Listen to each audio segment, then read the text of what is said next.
இன்றைக்கி நம்ம 20 பேருக்கு தேங்காய் பால் சாதம் செய்ய போகிறோம். வீடியோ ஸ்கிப் பண்ணாமல் பாருங்கள், அப்போ தான் கரெக்டான அளவு தெரியும். வாங்க நம்ம வீடியோக்குள்ளே போகலாம். அளவு எல்லாமே பார்த்தீங்கன்னா டிஸ்கிரிப்ஷனையும் கொடுத்துருக்கேன், செக் பண்ணிக்கோங்க. இந்த மாதிரி ஒரு பெரிய பாத்திரம் எடுத்துக்கோங்க. இப்போ நான் இதில் 150 மில்லி தேங்காய் எண்ணெய் ஆட் பண்ணிக்கிறேன். நெய் பார்த்தீங்கன்னா இதிலே ஆட் பண்ணிக்கலாம், பட் நல்லா டேஸ்ட்டாக இருக்கும் நம்ம கடைசியில் ஆட் பண்ணோன்னா. ஸோ நம்ம கடைசியில் ஆட் பண்ணிக்கலாம். இப்போ நான் ஒரு கை அளவுக்கு முந்திரி பருப்பு எடுத்திருக்கேன், இதில் ஆட் பண்ணிடலாம். முந்திரி பருப்பு ஆட் பண்ணோம் அப்படின்னா நல்லா டேஸ்ட்டாக இருக்கும்.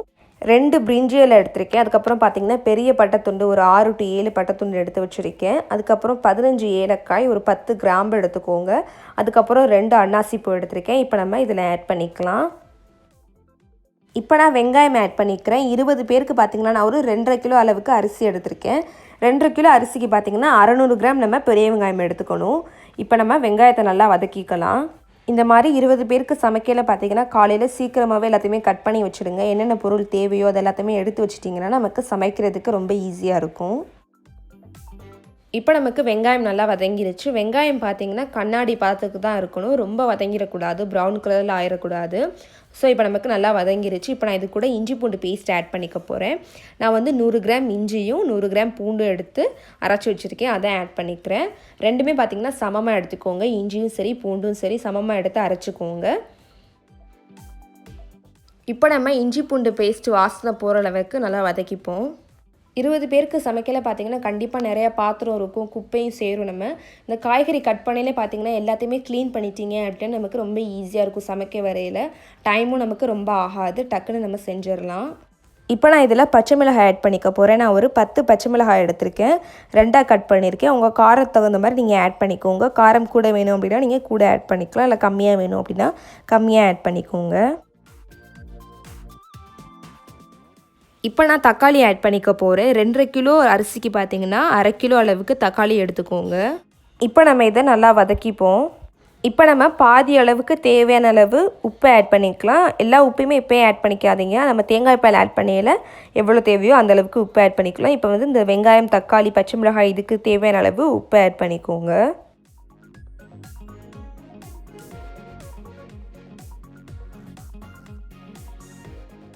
இப்போ நமக்கு எல்லாமே நல்லா வதங்கிருச்சு. இப்போ நான் இதில் புதினா கொத்தமல்லியும் ஆட் பண்ணிக்க போகிறேன்.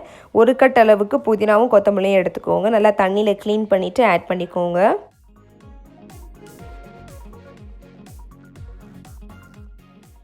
இப்போ நான் இதில் 1 கப் அளவுக்கு தயிர் எடுத்திருக்கேன், அது இதில் ஆட் பண்ணிக்கலாம். ஆட் பண்ணிவிட்டு எல்லாத்தையும் சேர்த்து நம்ம நல்லா மிக்ஸ் பண்ணிக்கலாம். இப்போ நான் இதில் பார்த்திங்கன்னா தேங்காய் பால் ஆட் பண்ணிக்க போகிறேன். 1 கிலோ அரிசிக்கு பார்த்திங்கன்னா 1 தேங்காய் துருவி கெட்டியாக தேங்காய் பால் எடுத்து வச்சுக்கோங்க. நான் வந்து 2.5 கிலோ அளவுக்கு அரிசி எடுத்திருக்கேன், அதுக்கு பார்த்திங்கன்னா 3 தேங்காய் துருவி கெட்டியாக தேங்காய் பால் எடுத்து வச்சுருக்கேன். அரிசி எந்த பாத்திரத்தில் அளக்குறீங்களோ அதே பாத்திரத்தை யூஸ் பண்ணி நம்ம தேங்காய் பால் ஆட் பண்ணிக்கலாம்.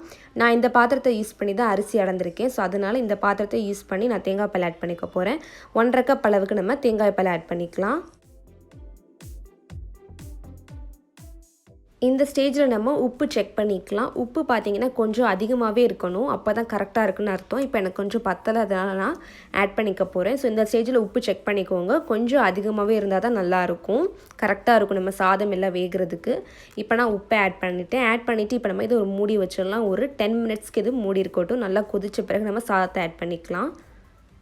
இப்போ 10 மினிட்ஸ் ஆயிடுச்சு, நான் ஓப்பன் பண்ணிவிட்டேன். நல்லா கொதிச்சிருச்சு பாருங்கள். இந்த ஸ்டேஜில் நம்ம அரிசி ஆட் பண்ணிக்கலாம். நான் 2.5 கிலோ அளவுக்கு அரிசி எடுத்து தண்ணியில் 30 நிமிஷம் ஊற வச்சுருந்தேன். தண்ணி எல்லாத்தையுமே நல்லா வடிகட்டிட்டு இப்போ நான் அரிசி இதில் ஆட் பண்ணிக்கிறேன். நார்மலாக சாப்பிட்றது அப்படின்னா 20 பேருக்கு வந்து 2 கிலோ ஆட் பண்ணிக்கோங்க. கொஞ்சம் அதிகமாக சாப்பிட்றது அப்படின்னா 2.5 கிலோ அளவுக்கு அரிசி எடுத்துக்கோங்க. இப்போ நம்ம எல்லாத்தையுமே சேர்த்து நல்லா மிக்ஸ் பண்ணிடலாம். இதில் பாதி லெமன் சாறை ஆட் பண்ணிக்கிறேன். மிக்ஸ் பண்ணையில் உடஞ்சிராமல் மிக்ஸ் பண்ணிக்கோங்க. நமக்கு தண்ணி எல்லாமே நல்லா வற்றட்டும், அதுக்கப்புறம் பார்க்கலாம்.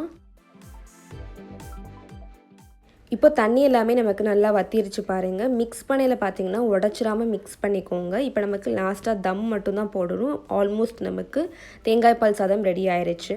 இப்போ நான் இதில் பார்த்திங்கன்னா 100 கிராம் அளவுக்கு நெய் ஆட் பண்ணிக்கிறேன். நெய் கொஞ்சம் அதிகமாக ஆட் பண்ணிங்கன்னா தான் நல்லா டேஸ்ட்டாக இருக்கும். ஸோ அதிகமாகவே ஆட் பண்ணிக்கோங்க.